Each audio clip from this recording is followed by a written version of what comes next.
Iimbestigahan ngayon ng Department of Justice o DOJ kung may koneksyon itong war on drugs ng dating administrasyon sa kaso ng missing sabungero.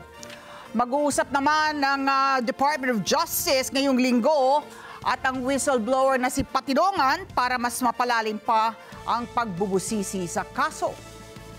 Samantala, binigyan din naman ng kalihim ng Justice Department na may bahid umanong politika itong mga naninira sa kanilang ginagawang investigasyon. Kunin natin ang live report ni Madeline Villar Moratillo. Mads. Yes, Alex, sinabi ng DOJ na meron umano silang nakita na koneksyon sa ilang suspect sa war on drugs at isabong. Pero sabi ng DOJ, kailangan pa yan mapag-aralan at maimbestigahang mabuti. May nakitang kaugnayan ng Department of Justice sa war on drugs ng nakaraang administrasyon at kaso ng mga nawawalang sabungero. Tinukoy ni Justice Secretary Jesus Crispin Remulla ang dalawang drug suspect sa May Kawayan, Bulacan na nakakulong ngayon sa Batangas na parehong sangkot sa kaso ng illegal na droga at isabong. Nagkaroon ng intersection ng mga kasong to in an arrest made in Valenzuela, May Kawayan. In May Kawayan, where drug suspects who were arrested were also intertwined with the isabong. Meron talaga nagkaroon ng isang incident na napagtagpi namin, napagdikit namin yung dalawang kasong yan. I think that the death squads might intersect more on the death squads. The people who undertake the contractual killings may intersect somehow with the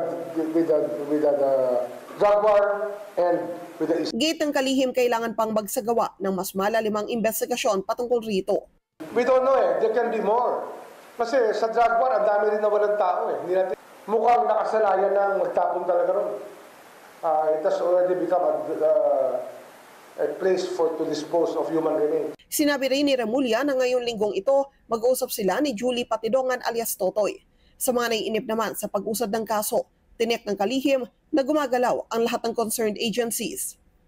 This country is full of politics and troll farms that they always want to spoil whatever good things that we can do as a country. And that's part of politics. It's the politics that they want to practice, so be it. Ngayong araw, ipinagpatuloy ng Philippine Coast Guard ang paghahanap sa Taal Lake para matulungan ang mga divers sa search and retrieval. Dinala na rin doon ang underwater remotely operated vehicle ng PCG. Sa mga duda naman at nagsasabing tanim sako lang ang ginagawa sa Taal, git ni Remulla, bahagi lang ito ng politika.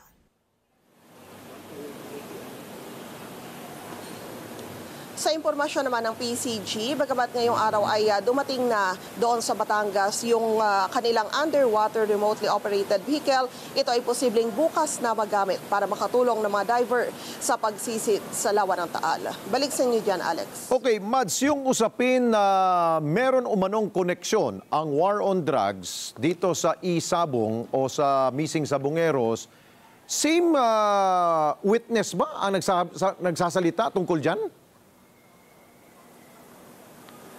Ayaw tukuyin mismo ni Justice Secretary Remulla kung sino yung meron ba silang partikular na testigo patungkol dyan. Pero ang binabanggit niya, batay sa impormasyon daw na nakarating sa kanila, yung mga sangkot daw doon sa pagpatay sa war on drugs at saka isabong, yung iba raw doon ay parehong tao lamang.